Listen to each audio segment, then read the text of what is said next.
I didn't realise they were second in the table. I just assumed, I don't know why, subconsciously they were fourth, fifth. How crap has the rest of the league been if Liverpool are second? Come on. Hello and welcome to the latest episode of the Football Liverpool Show, it seems, but we'll get to that. Also known as Yahoo Footballing Weekly, with me, Yahoo columnist Neil Humphreys. And me, Yahoo editor Chia Keong. And today we have a great guest with us. We have Mirza Salim, Liverpool fan. Yes. And he's got a great story to tell, great thing to say later in the show. But we'll get to you later, okay? Okay, thanks. Yeah, it feels a little bit conspiratorial this week. You're Why? Liverpool, he's Liverpool, He's Liverpool over there, the director. Are you Liverpool? No, when they win. Okay. His wife is in the studio and she's Liverpool when they win. So it's very lopsided this week. Lots of fans. But because of you wonderful fans, as always, it's why we have a sponsorship with StarHub. StarHub is sponsoring us, and obviously they're also doing a lot of community screenings for EPL, since they are the official EPL broadcaster. So last month they did a screening at Capital Singapore. Yep. Quite a success. Quite a lot of y'all turned up good. And so they're doing another free live screening this month. It's on the 25th of November. It's at it's more heartland location now. It's at Demarquee at Downtown East, and they're going to show the big match. Number 1 versus number 2, top of the table clash. West Ham. Yeah, right. Man City versus Liverpool. 8:30 on 25th of November. Yes. So they're going to show it live, free screening. Go down there. So the event start about 7 o'clock like that. And guess what? We will be there. We'll be there. Special. Be there. Catch us. We're gonna do a special podcast there. If you are willing to talk, come out and join us. Yeah. You can join the podcast, and this time we will be giving stuff away. Yeah. So the StarHub will have goodie bags for the first 100 free subscribers. Free goodie bags. So come down, enjoy the live screening, enjoy the festivities. Hey, what better way to spend? What more do you want? What more do you want? Yeah. Fantastic. We'll see you at Downtown East. Now, speaking of festivities, what a game. What a circus. What a game. 8 goals. Chelsea 4, Manchester City 4. Oh. Everyone's gone hysterical. Is it the beginning of the end of Manchester Is City? this the match of the season? Is it the end of the beginning for Chelsea? What did you think? I don't think it changes much of any other both teams' I agree. fortunes.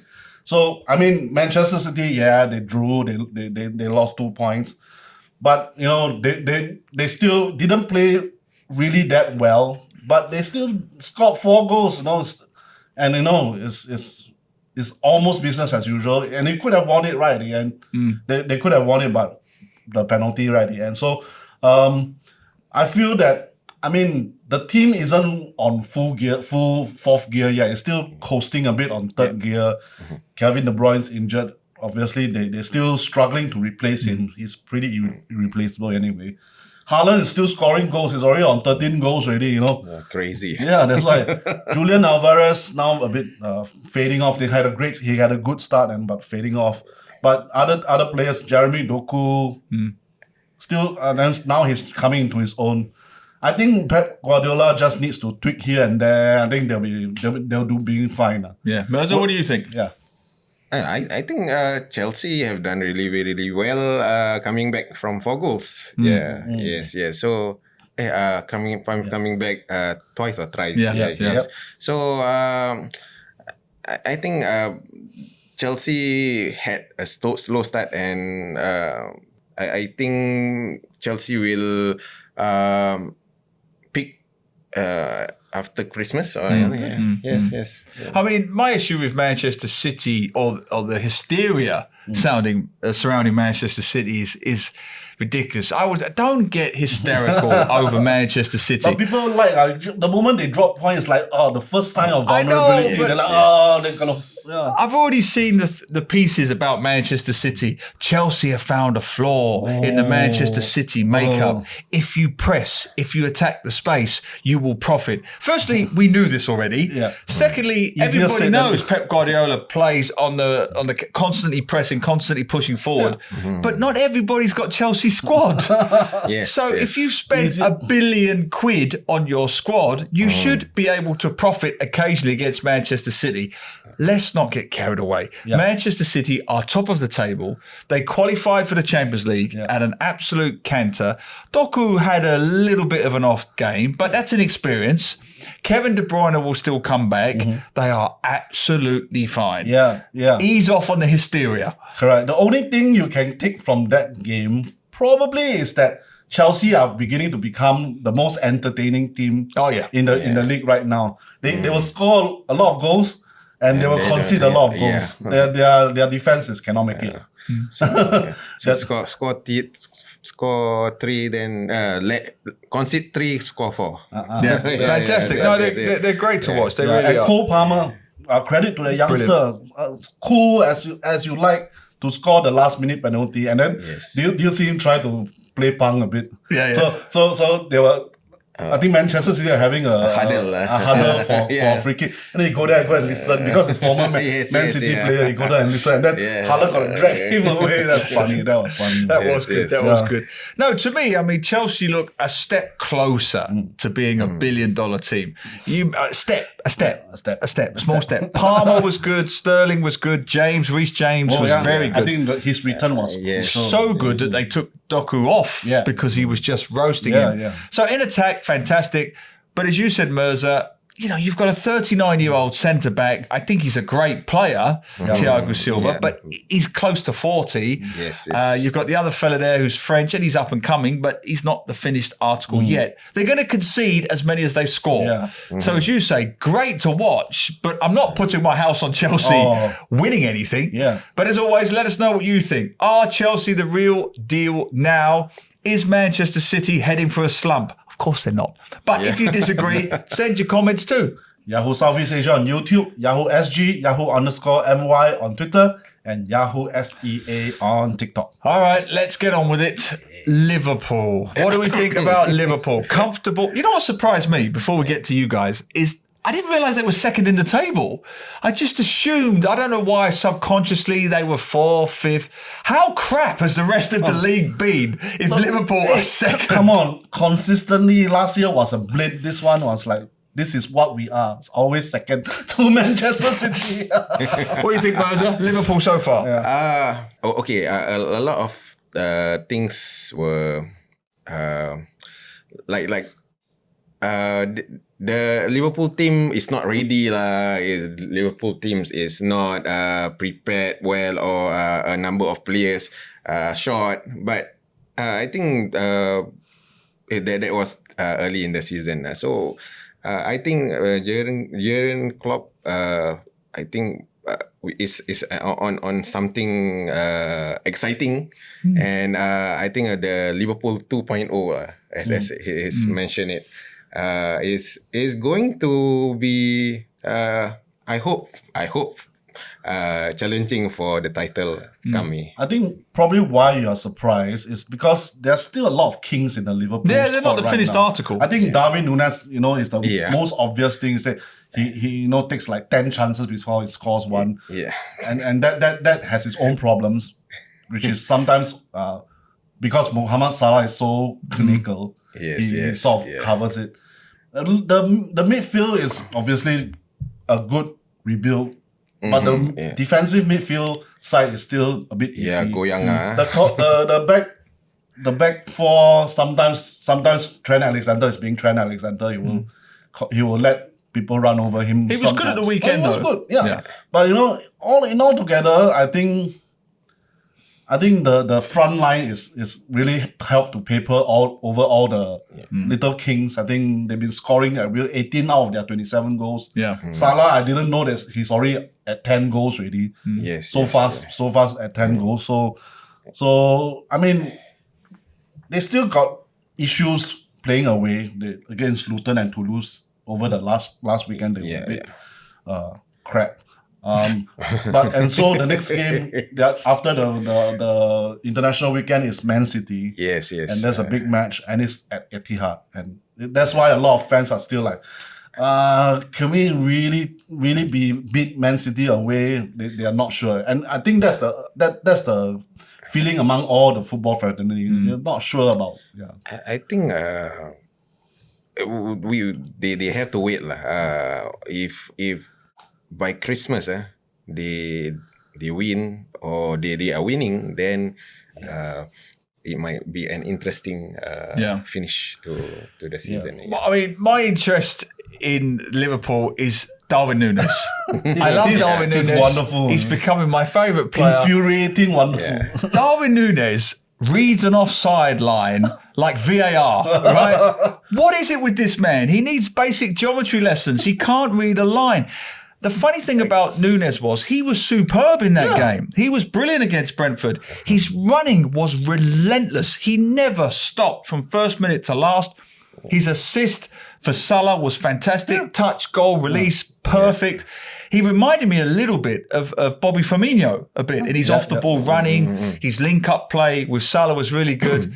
But two disallowed goals again. Núñez, I love you. You seem to be the nicest guy, but read a line, Núñez. Read the line. I was like, please VAR, don't disallow this goal. Don't chalk off this goal. Now you see the thing.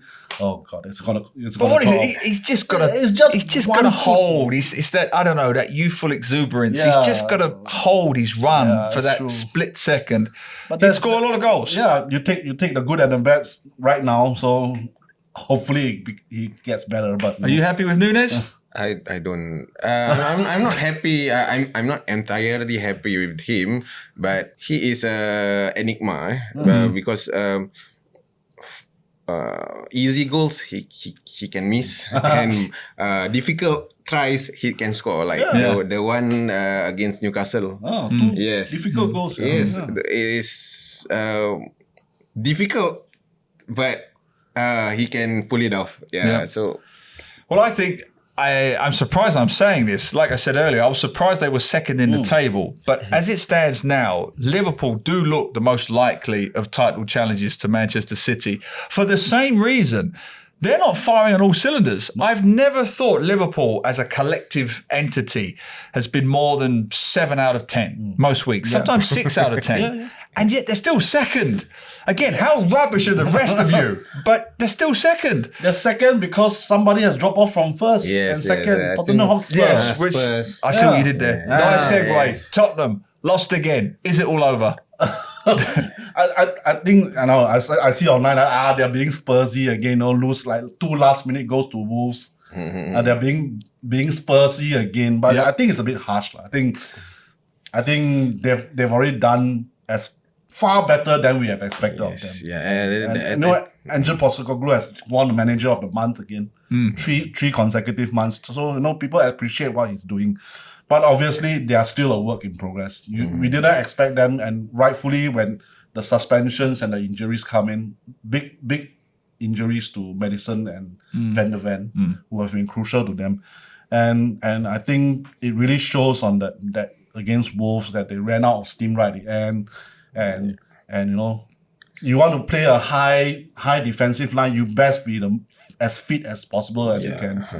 And it's clear to see that they are not the finished product yet. Yeah. No, I agree with that. It makes me laugh when you see people saying the bubble has burst at Tottenham. Who blew up the bubble? I didn't blow it up. Did you blow it up? Nobody on this show ever said Tottenham were going to win the title. We said they're playing well.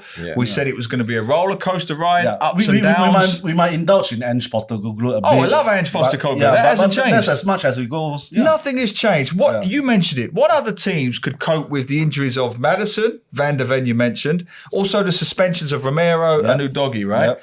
With the exception of maybe Manchester City and maybe Chelsea, no other squad in the EPL. Liverpool will suffer with those suspensions. 100%. Yeah. No other squad in the last EPL. season. Look at last season, what happened to Liverpool. Yeah, exactly. So they'll be back soon enough. Maddison is a real blow because he was arguably one of the best players in the whole league.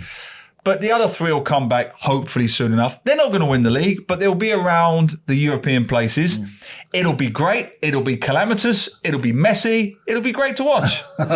And at least it'll be fun to watch because they're playing entertaining football. Yes, not like yes, Conte so defensive, Mourinho so negative, Yeah. Yeah. You like You Spurs? like to watch Spurs?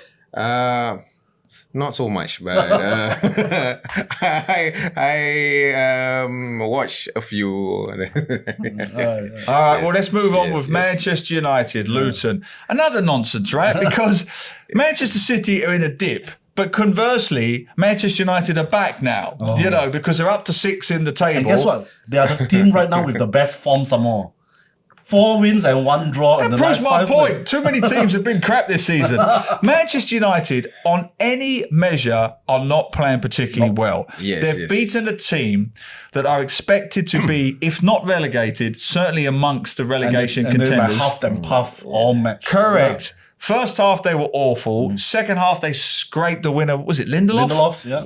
They haven't played well for weeks. They lost against Copenhagen. Nothing has changed as far as I'm concerned. You look at the Manchester United first 11. That is not a transitional 11. That is a makeshift 11. That is a patched up 11. They have no clue what their best squad is, what their best lineup is. Even if you account for injuries, there's no direction at Manchester United. And nothing has changed. And inexplicably, Rashford has been playing so poorly. You can't help but you like come on, play better lah. You know, we try to defend him because he's done all the good work away from the field. But wow, I watched him against Luton and it's just clueless. Keep on losing the ball and this and that. Yeah. But no, so Man United, I think they haven't beaten any side by more than 2 goals. This season, so which means that struggle through all the matches.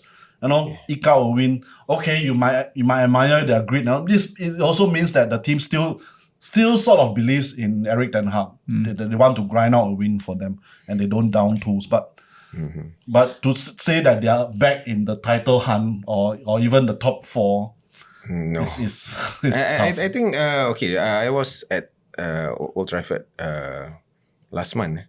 So I watched live Manchester United versus Crystal Palace. The one that they, I think I cannot remember because it was so frustrating to be watching the game because Rashford simply don't want to run and to receive the ball to make run. So I'm with my customers. Then my customers were cursing and swearing at their own team. So it's not a good game to watch. Yes. The way they are playing, is they have no identity or direction. No, I agree with that. But the thing about Manchester United that does make me laugh, they do show how fickle, again, fans are, right? Because now, Harry Maguire is flavour of the month. He's their first choice centre-back now. You know this, first choice centre-back. But they have to be angry at someone. They can't not be angry. So now it's Rashford. So all of the hate that used to be on Maguire has now shifted to Rashford. And now everybody hates Rashford. To be honest, Rashford makes it easy. But come on, now you said Maguire is like justifying his decision not to leave the club. Yes. He didn't have a choice. Really? West Ham wouldn't pay the money. West Ham wouldn't pay the money. That's the only reason he's still there. Anyway, but that's a nice segue. You mentioned you was at Old Trafford because Mirza has got an amazing story about what he does for a living and how it came about. Tell us what you do because it's a career in football and it's quite amazing. So I bring football fans. I make football fans' dreams come true. Experiencing live matches in the flesh at Anfield, at Old Trafford, at Emirates. So you organize stadium tours there. Yes. So you get the tickets and I get the tickets. I get the flights. I get the hotels. I get the stadium tour. I got transportation. So I bring them all together and say, okay, we go to Old Trafford or Anfield. And how many tours have you done now? Every month, right? Is it? Quite a lot. I started 2017. So I think close to about 40 groups, 45 groups. And it's called Matchday Affairs, right? Yes. And this started because you had quite a serious illness yourself, and then it was a bit of a life-changing moment for you. Yes. I had a serious operation and brain surgery, and then I had as a result I had a paralysis because of that, and then as I was recovering, then I told my wife, hey, it's my dream to go to Anfield. Yeah. Yes. So then we went. Then the joy and thrill to catch the match live is something else. The closest is compared is during the Malaysia Cup days. Oh, okay. Yes, yes. So the way they sing and cheer them, the way the fans get behind the team is unexplainable or indescribable. So you decided to spread this happiness to all the fans. So I decided, hey, because I was working at that time for my in-laws, travel who owns the travel agency. So I say, okay lah. My wife suggested we bring people to Anfield, to Old Trafford, and okay lah. That's the idea, and that started off this journey. Wonderful. Yes. So if Singaporeans want their dreams to come true and they want to go to Anfield or Old Trafford or West Ham, if you've got a really big dream, and got big enough group. Hey, we could fill a whole airplane really? with the West Ham fans from Singapore alone. Let's get it right. I'm happy. How should they get in touch? Matchday Affairs? Matchdayaffairs.com. Yes, matchdayaffairs.com.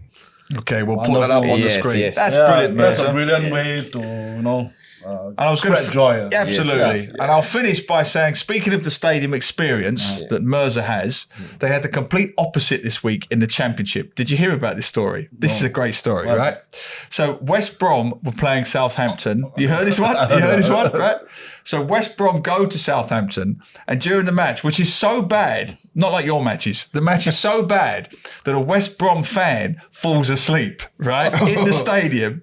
So the Southampton fans start singing around him, he's still asleep, he's still asleep, he's still asleep. He has no idea. Then it starts to spread around the entire stadium. So the entire stadium are now singing and pointing at this man, he's still asleep, he's still asleep, he's still asleep. Then finally, it's brilliant. You have to watch it on Instagram or YouTube, whatever. He finally wakes up. And then all the audience goes, he's woken up, he's woken up, he's woken up. But no, he doesn't know who they're talking about. So he's just sitting there going, who are they talking about? And the whole stadium is singing at him. That's the beauty of watching football. It's the best. So if you want to watch something, you want to have the experience, matchdayaffairs.com is where to go. That's right. And if you have any questions or opinions about what we talked about today, Manchester City, is it a blip? Chelsea, are they back? Liverpool, Núñez, can he read an offside line? No. Send all of your comments too. Yahoo Southeast Asia on YouTube, Yahoo SG, Yahoo_MY on Twitter, Yahoo SEA on TikTok. Mirza, it's been an absolute pleasure having you on today. Thanks for coming on. Yes. It's been an absolute pleasure for me to come on to this show. Yes. Wonderful. Yes. And we wish you all the best with Matchday Affairs. And speaking of Matchday Affairs, we've got one of our own at Downtown East coming up. 25th of November, StarHub will be doing their second free live screening of the season at the Marquee at Downtown East. Big match, Manchester City versus Liverpool at 8:30 p.m. What better way to do than bring all your football kakis, sit down, have good drinks and food and whatever, and watch the match on a big screen. Brilliant. We will be there at 7 p.m. maybe do a bit of live podcast there. And StarHub will also be doing a lot of fun games. They'll give some free goodie bags to the first 100 subscribers. So all good reasons for you to head down to Downtown East on 25th of November. Enjoy the free live screening. Couldn't agree more. We hope to see you all there, and together we can watch Darwin Núñez straying offside again. So we'll see you there. Stay tuned for part 2 of the podcast, where we may be talking about Keong again. See you in part 2. Take care. Stay safe. Yeah.